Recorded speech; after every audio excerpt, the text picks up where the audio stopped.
So we'll go ahead with next question, question number 5.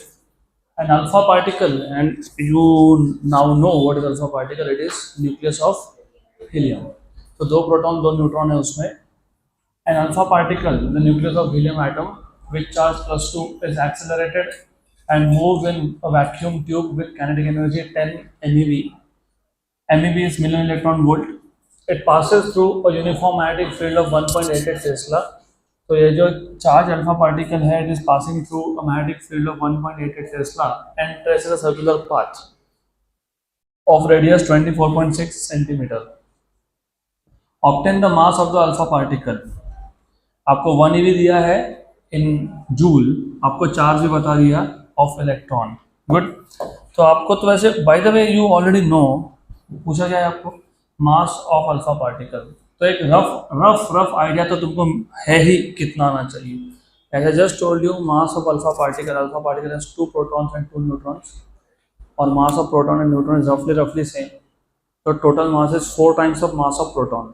Mass of proton होता है 1.67 into 10⁻⁻27 into 4 कर लोगे तो 6.4 इंटू 10⁻⁻27. तो अप्रॉक्सीमेटली तुमको ये आंसर मिलना चाहिए. देखो आंसर क्या है, मैं सिर्फ बता रहा हूँ, सॉल्व तो करेंगे हम लोग. कितना है 6.62 इंटू 10⁻⁻27. ठीक है. तो एक रफ आइडिया तो होता ही है कि कितना आंसर आने वाला है. तो we will now solve this question. आपको बोला है अल्फा पार्टिकल, तो charge on alpha particle Q is 2e plus 2e. और काइनेटिक एनर्जी दिया हुआ है आपको, तो एनर्जी आपको दिया हुआ है it is 10 MeV. 10m is 10⁻⁶ eV, तो 10⁻⁷. और eV का कन्वर्जन दिया हुआ है आपको जूल में 1.6 इंटू 10⁻⁻19 जूल आ गया ये. तो ये हो गया आपका 1.6 का पॉइंट हटा दो, 16 इंटू 10⁻⁻20 और ये साथ में 7 है, तो कितना आ गया 16 इंटू 10⁻². चलो ठीक है, 1.6 इंटू 10⁻² हाउ मच -12. 19 में से 7 गया तो 12 हुआ ना, 12 जूल. ये आपका energy of the particle. Then magnetic field की वैल्यू भी दी है आपको. Magnetic field is given to you 1.88 tesla. Traces circular path of radius भी दिया हुआ है आपको 24.6 सेंटीमीटर. मीटर में कन्वर्ट कर लेंगे तो 24.6 into 10⁻⁻² metre. Obtain the mass of alpha particle. Obtain the mass of alpha particle. You are supposed to find out what is mass of alpha particle, right? So which formula will you be using?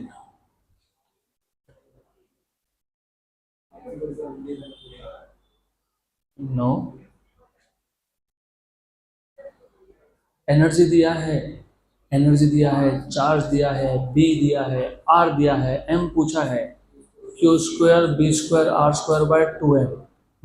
तो energy is Q² B² R² upon 2m.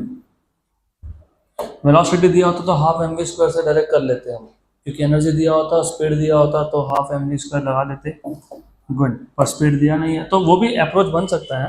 You know R, you know what is the formula of R, हमने derive किया था. नहीं listen, कोई tension मतलब नहीं आ रहा है ना, डजंट मैटर. सेंट्रीपिटल फोर्स कौन प्रोवाइड कर रहा है? Magnetic field. तो centripetal force is mv² by r equal to qvb. mv² by r equal to qvb. एक v कैंसल, तो mv by qb is r. r. तो वहां से तुमको v मिल सकता है, वहां से v मिल सकता है. और mv by qb जैसे तुमने बोला, उससे भी मिल सकता है तुमको मास, क्योंकि R is mv by qb. You know R? Yes. You know V? No. That is the problem. So V कैसे निकालोगे? एनर्जी से ही निकालोगे. इसका सीधा तो ये यूज कर लो ना. Good. So from here you will have mass m equals to Q² B² R² upon 2e. Q² 1.6 into 10⁻⁻19. हाँ रुको, मुझे पता है Q कैसे निकालना है. वो 2 इंटू ई होता है. Q इज 2e और E इज 1.6 इंटू 10⁻⁻19. हो गया कूलम में. तो 2 इंटू 1.6 इंटू 10⁻19 का स्क्वायर। 2 क्यों लिखा? अल्फा पार्टिकल ऐसे लिखा। B square, what is B? 1.88, 1.88 का स्क्वायर। आर इज 24.6 इंटू 10⁻²2 का स्क्वायर अपॉन 2 इंटू ई, और ई जूल में ही चाहिए क्योंकि मास तुम केजी में फाइंड करोगे, एसआई यूनिट में फाइंड करोगे, इसलिए पहले से जूल में कन्वर्ट कर लिया उसको मैंने। तो यह आ जाएगा 1.6 इंटू 10⁻12 बराबर। दैट इज द रीजन, थोड़ा सा अच्छे से अगर तुम सोचोगे तो you should not be adjusting this also, क्योंकि ई और ई कैंसिल हो जाएगा, एक ही। ठीक है, अभी कर लिया कोई प्रॉब्लम नहीं है। ओके, तो यू हैव बेसिकली ऐसा है 2 का स्क्वायर 4 इंटू 1.6 का स्क्वायर लिख दूंगा मैं, 10⁻19 का भी स्क्वायर अलग से लिख देता हूँ इंडिपेंडेंटली। तो कर लेते हैं -38 कर लेते हैं इसको, -38 1.88 का square, you know what is 1.9 square, approximately हो जाएगा ना 19 स्क्वायर। 20 स्क्वायर पूछा तो 400 है, 19 स्क्वायर कितना है? 341, 361, 381 क्या आता है?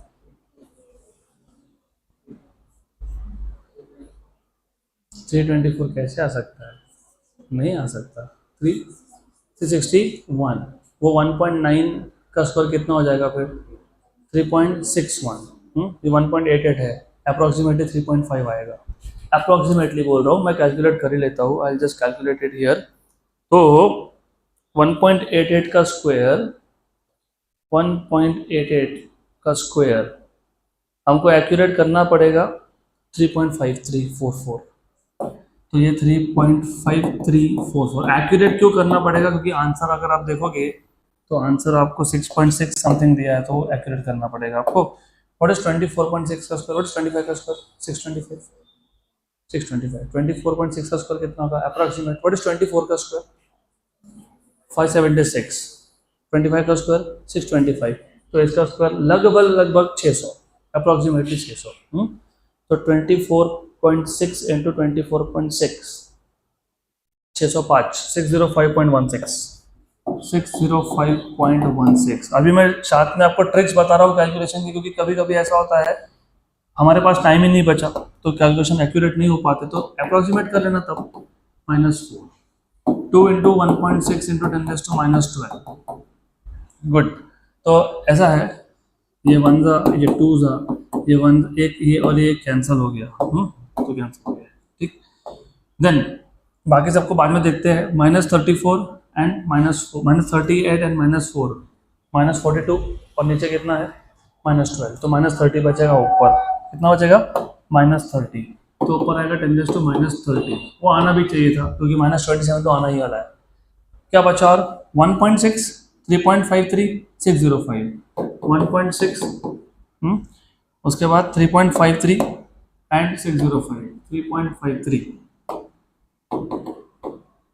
एंड 605 पॉइंट समथिंग जो भी आया वो।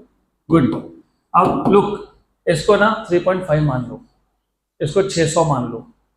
600 का 100 इसको दे दो 10⁻28, ये 6 बचा 6, 1.6 इंटू 6, 16 6 9.6, 9.6 इंटू 3.5, 9.6,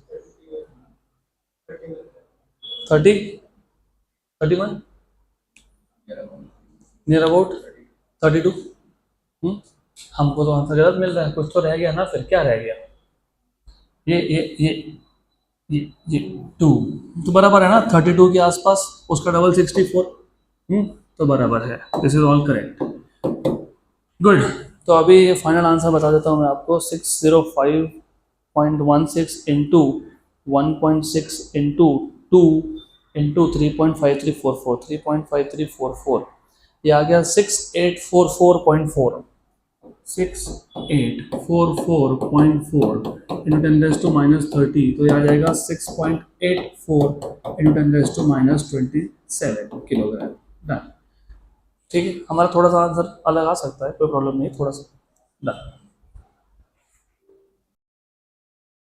चलो अगला question. Oh, nice question. Good question. Very good question. Okay. Two wires. So as you can see, there are two wires, one and two. Two wires shown in the figure are connected in series in a series circuit. Okay, they are connected in a series circuit. और series circuit क्या होता है वो बाद में देखेंगे हम लोग चैप्टर नंबर 12 में, इलेक्ट्रोमैग्नेटिक इंडक्शन में. And the same amount of current of 10 ampere passes through both, but in opposite direction. Separation between the two wires is 8 mm.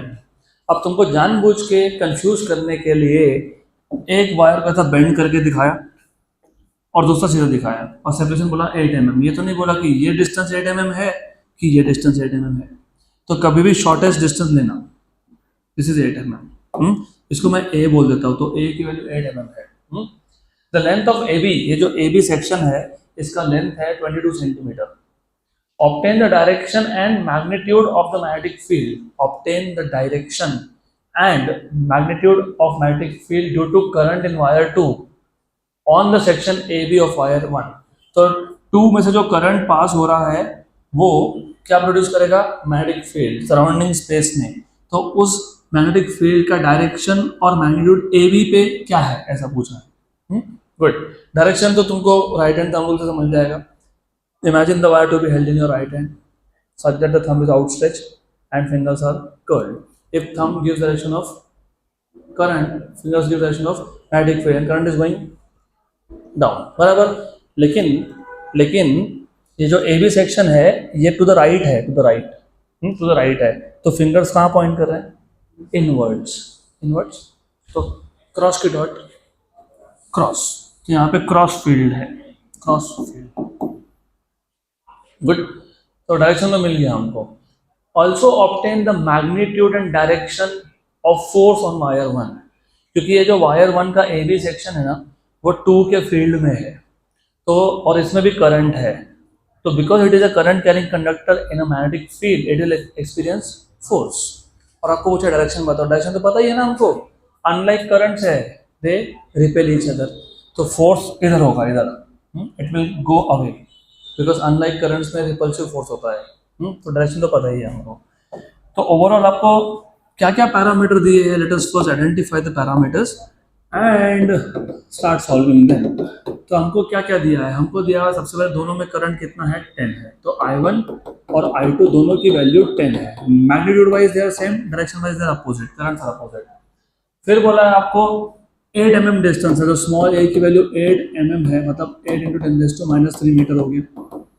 और जो सेक्शन ए बी था उसके लेंथ को उन्होंने एस बोल दिया. वो 22 सेंटीमीटर है, which is 22 × 10⁻² metre.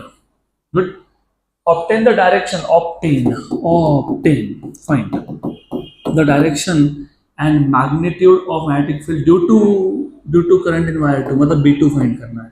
Field of 2 at the location of 1 and also obtain the magnitude direction of force on wire 1. Force on 1 due to 2. Force on 1 due to 2. ये find करना है आपको. Very good. Good. So who will tell me the formula to find out first magnetic field? How do you find out magnetic field due to a long straight wire? μ0/4 pi 2I by r. ठीक है. तो μ0/4 pi 2I by a, क्योंकि यहाँ पे distance को मैं a बोल रहा हूँ. गुड. और डायरेक्शन तो पता है, ये क्रॉस है, बाद में देख लेंगे. What about force? Force is bill sine theta. BIL sine theta. तो ये जनरल फॉर्मूला लिखा मैंने. अभी उसको प्रॉब्लम स्पेसिफिक बनाएंगे, फिलहाल तो जनरल था. हमको B2 फाइंड करना है. तो B2 आएगा बिकॉज ऑफ करंट I2, तो 2I2 by a. Then you know what is μ0/4 pi? How much is μ0/4 pi? 10⁻⁻⁷. So B2 equals to 10⁻⁻⁷ in SI units. 2I2 is 10 and the distance was 8 mm ना. 8 × 10⁻³ mm में था. तो 2/8 is 1/4. ये 10⁻⁷ और 10⁻⁶ और नीचे 3, तो 10⁻⁻3. तो ये हो गया आपका 0.25 इंटू 10⁻³ टेस्ला। तो देखो आंसर में 0.25 मिली टेस्ला या ऐसा कुछ दिया है क्या? फील्ड, मैग्नेटिक फील्ड क्या दिया ही नहीं है। मैग्नेटिक फील्ड की वैल्यू आ रही है 0.25 10⁻³ करेक्ट है, this is right, no issues. Then number 2 force, force किस पे पूछा है? वायर 1, तो ड्यू टू क्या आएगा? 2। ध्यान दो यहाँ पे, एग्जाम में गड़बड़ कर दोगे, ध्यान दो ध्यान दो, नहीं तो गए गए गए। किस पे फोर्स लग रहा है? वायर 1, क्योंकि उसमें करंट है तो लेंथ भी वायर 1 का है। और फील्ड किसका है? 2 का है। और थीटा 90 है, क्यों 90 दिख रहा है हमको, दिख रहा है, फील्ड ये अंदर जा रहा है और जो लेंथ एलिमेंट है वो उसको परपेंडिकुलर है। और याद रखना फील्ड अंदर जा रहा है तो क्रॉस फील्ड है, क्रॉस फील्ड, ये क्रॉस फील्ड है, कोई इनसाइड। गुड, तो ये बात लिख दिया मैंने। 90 degree is the angle between field and the length element. So 90 है sin 90. F12 equals to what is B2 value? 0.25 into 10⁻³ What is current in the first one? Again 10. Again 10. What is length? Length of section AB कितना? 22 into 10⁻². क्योंकि तुमको ये समझना चाहिए कि इतने ही section पे फोर्स लग रहा है। वो लोग स्पिन लग रहे हैं, हाँ लग रहा होगा भाई, लेकिन तुमने फील्ड कहाँ कैलकुलेट किया? AB पे किया ना। तो AB पे कितना फील्ड है? 0.25 into 10⁻³। तो फोर्स किस पे लग रहा है? AB पे। तो AB का लेंथ लेना पड़ेगा आपको, कितना? 22 into 10⁻²। तो अब देखो ये है, ये इसको दे दिया, इसको दे दिया, 2.5 हो गया, 2.5 हो गया, 2.5 हो गया। What is 2.5 into 22? What is 22 1s are 22, 22 are 44, 22 का आधा 11, 44 और 11 कितना? 55, 55 into 10⁻⁻5 Newton, that is the force acting on wire 1 due to wire 2। तो आंसर 55 into 10⁻⁻5 होगा या तो 5.5 into 10⁻⁴ होगा, वन ऑफ दिस। इसके अलावा कुछ भी दिया होगा तो वो गलत प्रिंटेड है। This is correct answer. और डायरेक्शन भी बता दो फिर, direction is to the left, repulsive होगा इसके लिए because of unlike currents. Next question, it is a simple question, बहुत ही सिंपल क्वेश्चन है ये। तो क्या बोला है क्वेश्चन में? A very long straight wire carries a current of 5.2 ampere. तो आपको गिवन पैरामीटर में करंट की वैल्यू बता दी 5.2 ampere. What is the magnitude of magnetic field at a distance of 3.1 centimeter from the wire? So distance from the wire is 3.1 centimeter, which is 3.1 into 10⁻² meter.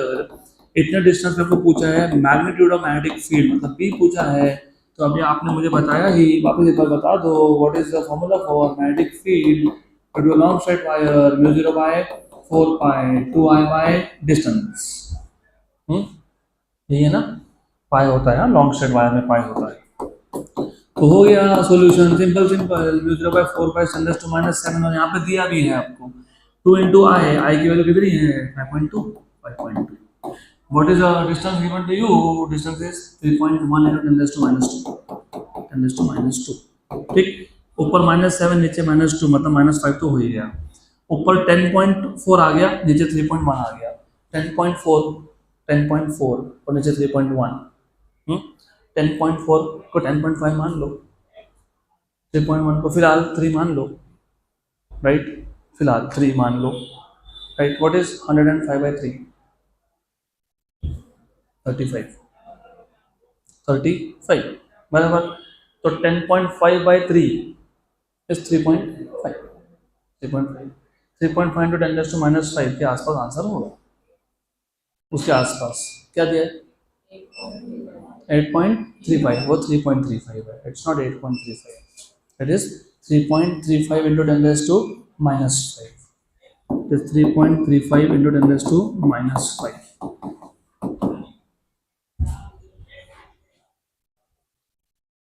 Next question, अगला question,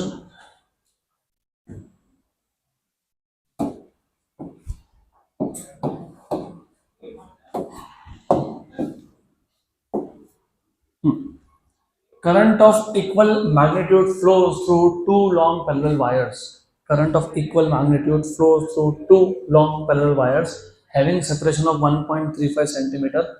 If the force per unit length, force per unit length, force per unit length on each of the wires is 4.76 into 10 raised to minus 2 Newton, what must be I? Good, simple question है ये भी. तो हमको सबसे पहले given parameter में क्या क्या दिया है, लेट अस आइडेंटिफाई. आपको सबसे पहले गिवन पैरामीटर में क्या बोला है, आपको बोला है to currents of equal magnitude flow through two long parallel wires having separation of, so distance between the two wires is 1.35 centimeter, which is 1.35 into 10 raised to minus 2 meter. Then force per unit length, जिसको हम लोग small f बोलते हैं, it is capital F by L.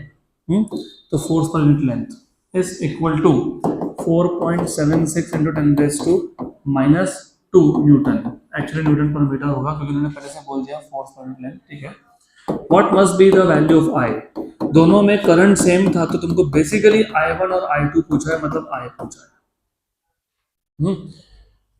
Do you remember what is the formula of force per unit length? अरे B I L sine theta कैसे है? वो होता है force on one wire in an external field. यहाँ पे force on two wires because of each other का magnetic field. कल ही तो डिराइव किया था, कल मतलब last theory lecture. Mu 0/2 mu 0/2 I1 I2 L upon something a. अब यहाँ पे भी कंफ्यूजन होता है, म्यू 0/2 कि म्यू 0/4. अगर नीचे 4 लिखो तो ऊपर 2 लिख लो. तो फॉर्मूलाज के साथ थोड़ा सा you have to be careful.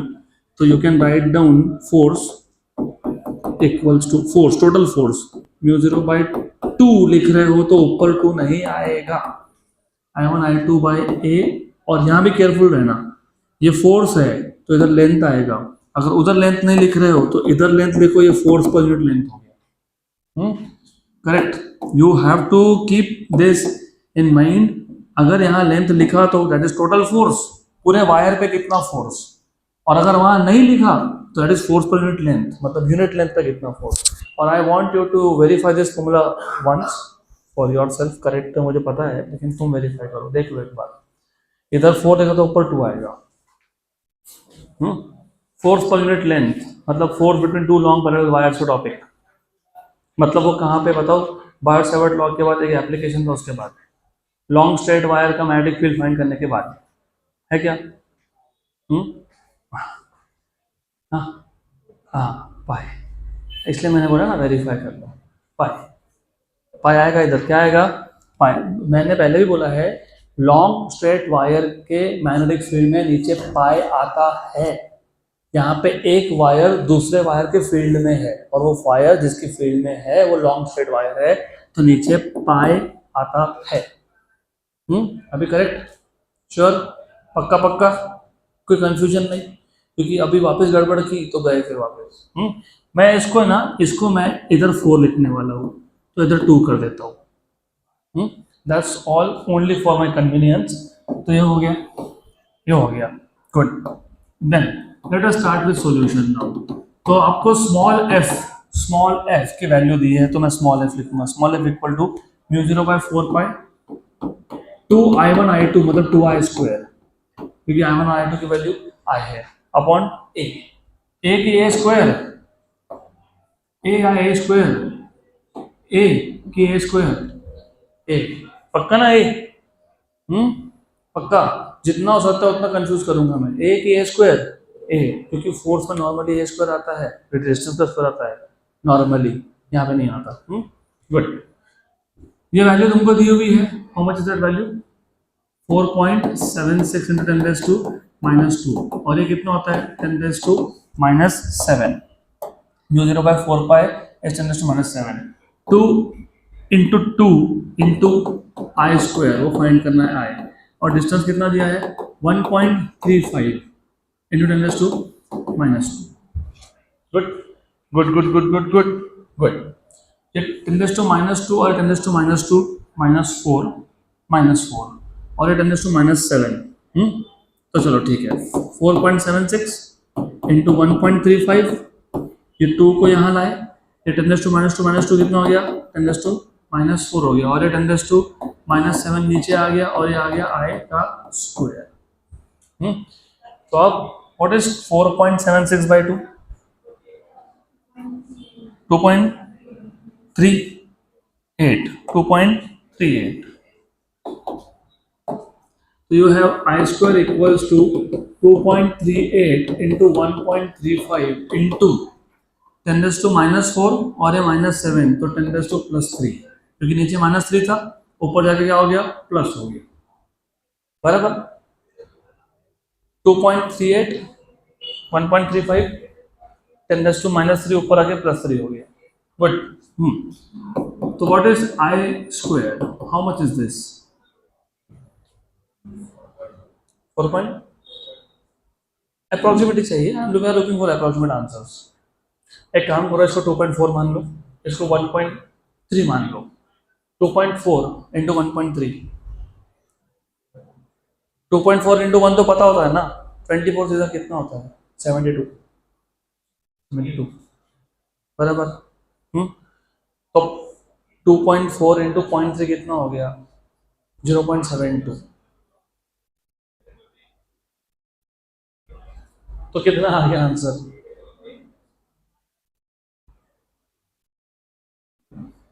4.2 तक जाएगा ही नहीं नंबर वो।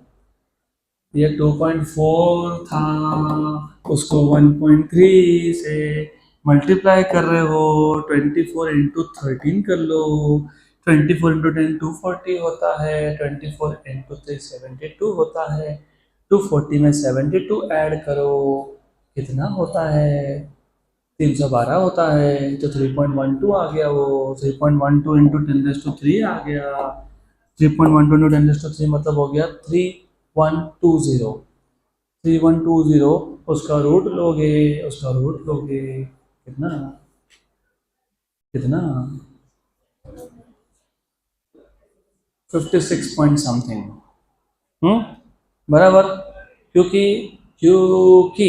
स्क्वायर्स नहीं पता आपको अभी भी। 50 स्क्वायर कितना होता है, 2500, 60 स्क्वायर 3600, ये नंबर 2500-3600 के बीच में है, ऑलमोस्ट बीच में है, तो तुम्हारा आंसर 56-55 के आसपास आएगा। देख लेना आंसर क्या है, 56 point something.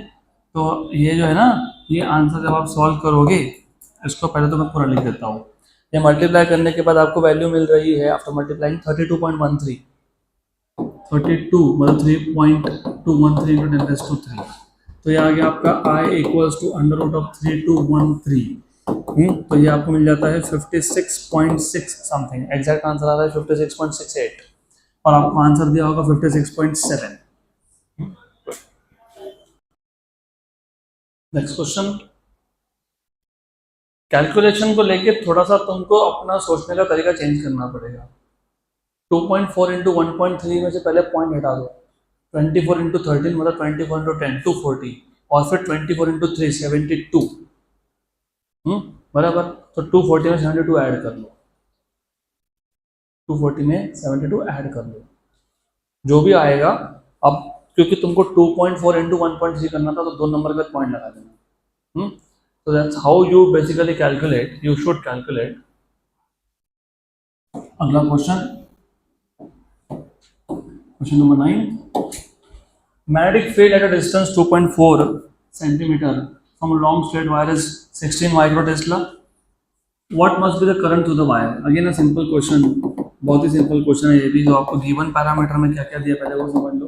You have been given the distance 2.4 centimetre मतलब 10⁻² मीटर, और उस डिस्टेंस पे जो फील्ड है वो है 16 माइक्रो 10⁻6 टेस्ला। और आपको पूछा है इतना फील्ड इतने डिस्टेंस पे प्रोड्यूस करने के लिए कितना करंट चाहिए, इतना फील्ड इतने डिस्टेंस प्रोड्यूस करने के लिए करंट कितना चाहिए। तो तुमको पूछा है what is the value of current, तो you are suppose to find out what is the value of current, I find करना है। तो ये क्वेश्चन को सॉल्व करने के लिए आपको सिर्फ पता होना चाहिए what is the formula of magnetic field due to a long straight wire at a distance a, जो तुमने अभी मुझे 2-3 बार बताया। It is nothing but μ0/4π 2I/a। Good yes। तो फिर you just have to put values. b की वैल्यू 16 इंटू 10⁻6 था, माइक्रो टेस्ला में था, इसके लिए ये हो गया 10⁻7। 2 इंटू I तो पूछा ही है, और अपॉन a कितना दिया हुआ है 2.4 इंटू 10⁻⁻², बराबर। गुड। तो ऐसा है, ये 1 सा है, ये 1.2 सा है। अब ऐसा है, ये 10⁻⁷ है, -6 था, तो -1 बचा। कितना बचा? -1। कितना बचा? -1। नीचे कितना है? -2। कितना है? -2। तो नीचे -2 ऊपर -1, तो नीचे कितना बचा? -1। ये इधर आ गया। नहीं तो ऐसा करो, ऊपर 10⁻⁷, -2 नीचे -5, 10⁻⁵ और 10⁻⁶, तो 10⁻1 बच गया यहाँ, 10⁻1। वो इसको दे दो तो 1.6 हो गया। कितना हो गया ये? 1.6। ये सारा 10 का पावर एडजस्टमेंट करने के बाद 1.6 आ गया, 1.6 आ गया, और ये 1.2 उसके साथ आ गया, और ये आ गया आया आपका 16 × 12, 16 × 10 इज 160, इंटू 2 इज 32, 192, 1.92। तो करंट शुड बी 1.92 एम्पीयर। दिया क्या आंसर में? 1.92। Yes, done. नेक्स्ट क्वेश्चन,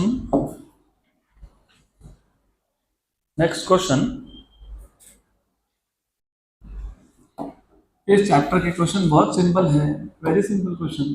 ये भी सिंपल ही है। The magnetic field at the center of a circular current carrying loop of radius 12.3 centimeter is 6.4 × 10⁻⁶ Tesla. What will be the magnetic moment of the loop? तो हमको given parameter में क्या दिया हुआ है? हमको बोला है करंट कैरिंग सर्कुलर लूप के सेंटर पे फील्ड की वैल्यू कितनी है? 6.4 × 10⁻⁶ टेस्ला, और उस लूप का रेडियस कितना है? 12.3 सेंटीमीटर, मतलब 10⁻² मीटर। मीटर में कन्वर्ट कर दिया। आपको पूछा है what is the magnetic moment of the loop, magnetic moment of the loop, बराबर। How do you find out mu? पहले मुझे बताओ what is the formula for magnetic field at the centre of a current carrying loop? जल्दी बताओ। μ0/2 I/R, क्योंकि circular loop है तो पाई नहीं होता है, राइट। नीचे 4 लिखते हो, ऊपर 2 लिखते हो, नीचे 4 लिखते हो, ऊपर 2 लिखते हो, तो क्या बन गया इधर? 2। तो that is a formula. Yes और नो? यस। अब आपको ये सोचना पड़ेगा कि मैं म्यू के टर्म में कैसे लिखूं। दो तरीके हैं। If you remember formula of mu directly तो भी चलता है। What is mu? IA। What is A? πr²। या तो एक काम करो, तुमको रेडियस दिया है, तुमको B दिया है, तुमको म्यू लाना है, तो तुम ऐसा भी बोल सकते हो ना, A = πr², πr²। तो you can right in terms of A। कैसे लाओगे? I repeat again, you will have to think how। चलो ठीक है, मैं थोड़ा सा अलग अप्रोच बताता हूँ, कोई बात नहीं, डजंट मैटर, इट्स ओके। अलग अप्रोच बताते हैं। इस इक्वेशन से तुमको क्या मिल जाएगा बताओ? करंट मिल गया। तो व्हाट इज म्यू? IA, बस। What is A? πr²। Current R पता है तुमको, R तुमको पता है, good. So you can just find out I from here, substitute here, or other way around।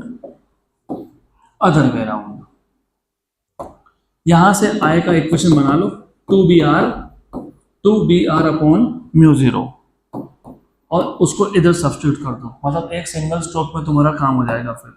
So from these two equation you will have mu equals to what is I?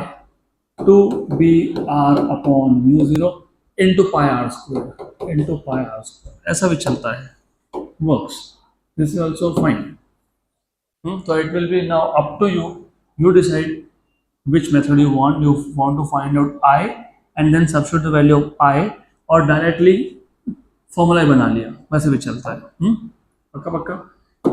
ये μ0 और ये mu is dipole moment, μ0 तो पता है permeability होता है, okay. तो you have mu equals to 2b πr³/μ0।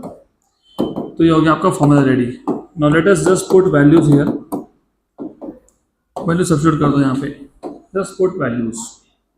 Good. तो mu equals to 2 into B की वैल्यू कितनी थी 6.4 इंटू 10⁻⁶।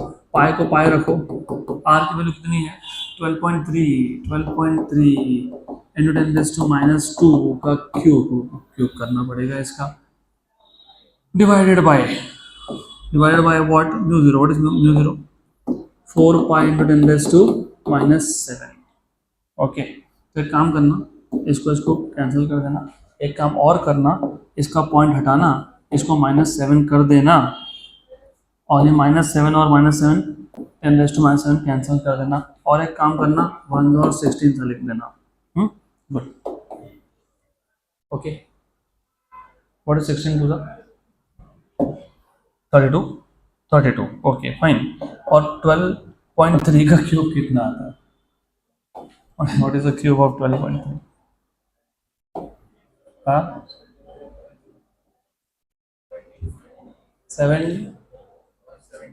1728 पक्का पक्का। 12.3 का क्यूब 12 का क्यूब कितना होता है? चलो ठीक है, वो तो अभी you will have to use log book for that, तो ठीक है, वो जो है वो देख लेंगे। 10⁻⁻⁶। ओके, नीचे तो 1 हो गया, नीचे 1 हो गया। 12.3 का क्यूब, 12.3 का क्यूब, इसके लिए प्रॉब्लम होता है ना, that is why normally I find करके आई के लिए सब्स्टिट्यूट किया तो थोड़ा आसान जाएगा, बट ठीक है, anyways will just do it now. 12.3 का क्यूब 12.3 इंटू 12.3 इंटू 12.3 1860.8 1860.8। इसको 36 से मल्टीप्लाई कर लेते हैं, इंटू 36 इंटू 36 66991 66991 66991 इंटू 10⁻⁻⁶। आंसर हमको दिया हुआ है 10⁻⁻² में ना, हमारा कुछ तो कैलकुलेशन में गड़बड़ हुआ, समथिंग वेंट रॉन्ग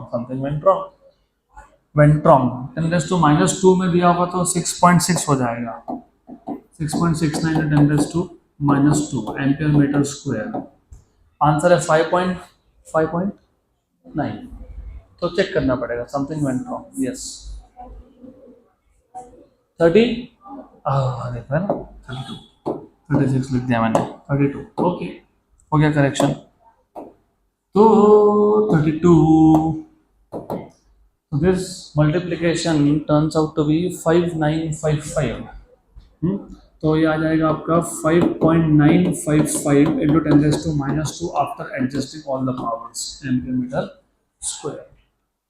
और तभी है वैसे भी, क्योंकि 18 3 पता ही है आपको 54, तो 18 into 32 1860 into 32 will be around 5900 के आसपास। अगला क्वेश्चन, नेक्स्ट क्वेश्चन। तो इस चैप्टर के questions as you can see सिर्फ कैलकुलेशंस में ही थोड़ा सा प्रॉब्लम होगा आपको, फॉर्मूलाज तो they are very simple, very straightforward. अगला question, this question is also a good question, of course simple ही है, it's not difficult at all. A circular loop of radius 9.7 centimeter carries a current 2.3 ampere. Obtain the magnitude of the magnetic field at the center of the loop and at a distance of 9.7 centimeter from the center of the loop but on the axis. तो अभी मैं जानबूझ के intentionally मैं notation change कर रहा हूँ, just to check if you remember. ये जो रेडियस है ना, रेडियस उसको कैपिटल आर बोल देता हूँ, विच इज 9.7 सेंटीमीटर 10⁻² कर दिया मीटर में। और करंट कितना है, करंट है 2.3 एम्पियर। और आपको क्या पूछा है, आपको पूछा है मैग्नेटिक फील्ड। सबसे पहले आपको पूछा है magnetic field at the centre, तो magnetic field at the centre. फिर पूछा आपको magnetic field at a distance of 9.7 centimetre from the centre of the loop but on the axis, मतलब एक्सियल फील्ड पूछा है, एक्सियल फील्ड। गुड। तो who will tell me वैसे तुम्हारा एक ही फॉर्मूला में काम हो जाने वाला है अगर याद होगा तो, नहीं तो कोई बात नहीं। What is magnetic field centre of the loop अभी देखा था, mu 0 by 2 I by R, radius is R. यहाँ पे मैंने एक यहाँ पे आर कर दिया, मैं वो जानबूझ के करता हूँ थोड़ा कंफ्यूज करने के लिए, कहीं स्मॉल आर कहीं कैपिटल आर एक्सेट्रा एक्सेट्रा, कहीं पे ए। और what is field at the axis, what is the field at axial point, mu 0/4,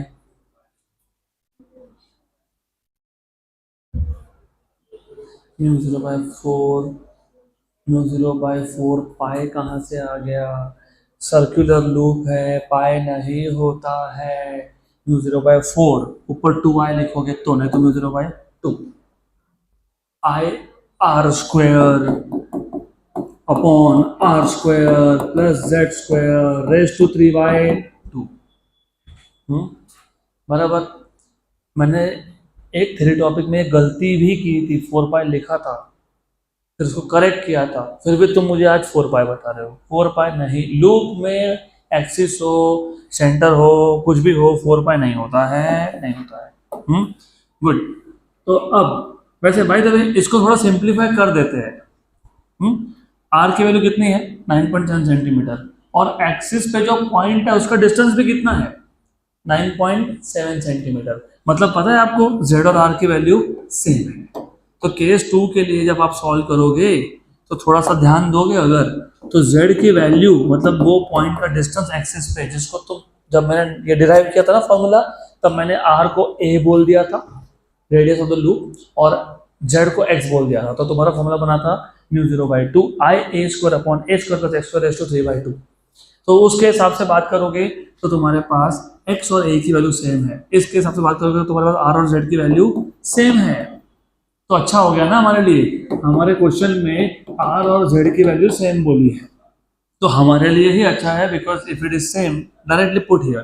तो you have actual field equal to mu 0/2 I are square upon are square plus r square, r square plus r square, 2r² of course, r square plus r square, r square plus r square raise to 3/2।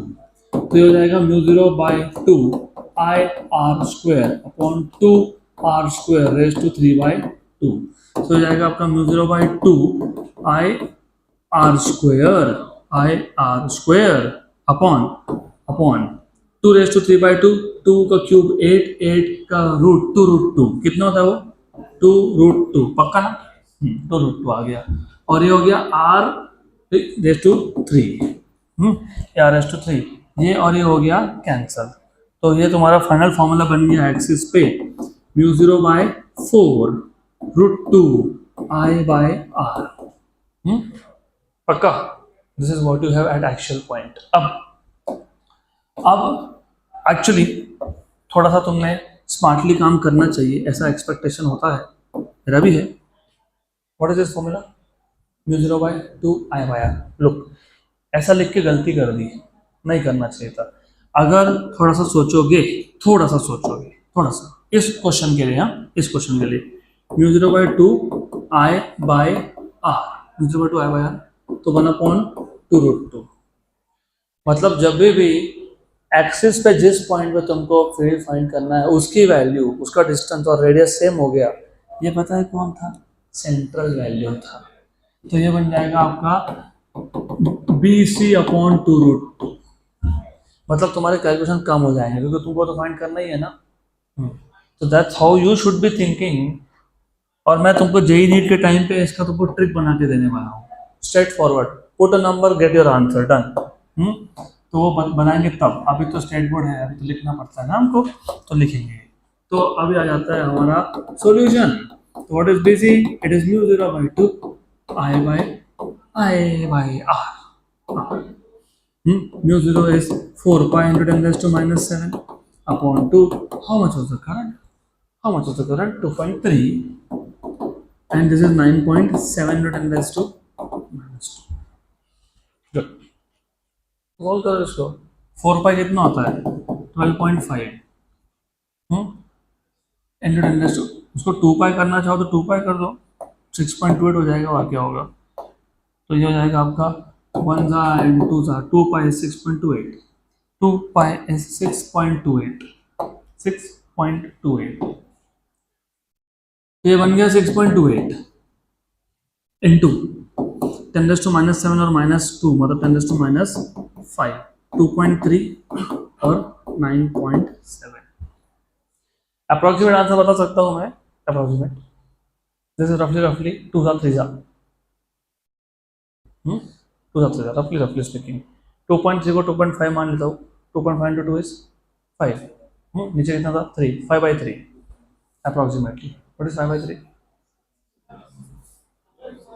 1.66, 1.66 into 10⁻⁻5, तो centre पे कितना field दिया तुमको, 1.49। हमने rough calculation किया ना, हम approximate कर रहे थे, इसके लिए 1.66 आया, एग्जैक्ट करोगे तो 1.49 इंटू 10⁻⁵ आएगा, तो सेंटर पे आ गया आपका 1.49 into 10⁻⁵ Tesla, right, exact answer is 1.49 into 10⁻⁵, ठीक है, गुड, ये हो गया। अब फाइंड करना है एक्सिस पे, जिसका हमने शॉर्टकट बना के ही रखा है, तो 1.49 अपॉन 2√2 इंटू 10⁻⁵। अब तुम चाहो तो इसकी वैल्यू सब्स्टिट्यूट कर दो 1.414, that's okay, works. If you want 1.46/2 भी कर लो, दैट्स ओके, क्योंकि 1/√2 0.7071 होता है। तो अभी ये it is up to you, 1.46 upon मैंने क्यों किया, 2 इंटू 1.414 कितना हो गया, 2 इंटू 1.414 कितना हो गया, 2.828। आप देख रहे हो अप्रोक्सीमेटली कितना हो गया, 0.5, 1/2 अप्रोक्सीमेट, अप्रोक्सीमेटली 1/2 मतलब 0.5 × 10⁻⁵।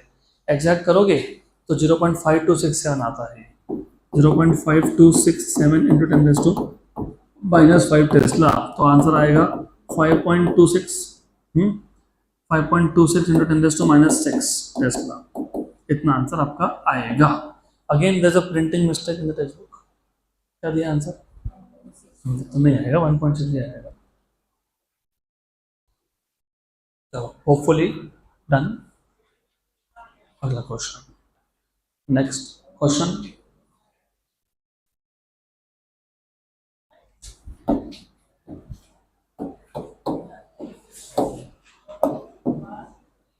a circular coil of wire is made up of 100 turns, each of radius 8 centimeter.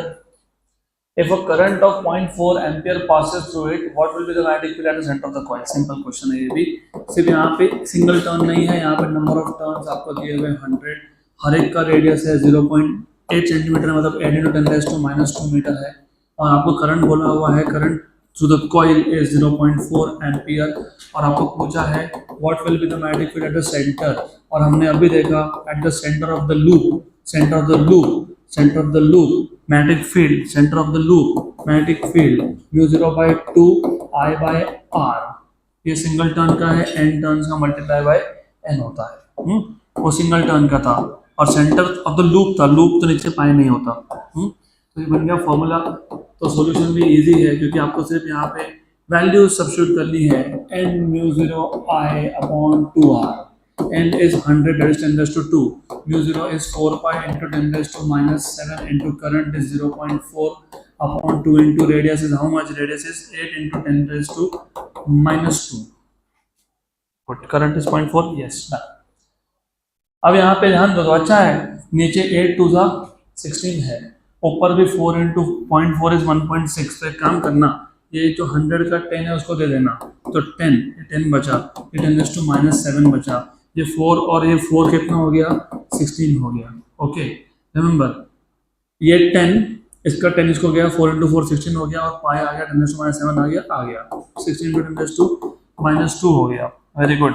ये और ये कैंसिल हो गया, ऊपर 10⁻⁶ है, नीचे -2 है, तो 10⁻⁴ बचा ऊपर, तो you have pi into 10⁻⁴ Tesla, which is 3.14 into 10⁻⁴ Tesla, this is the field at the center।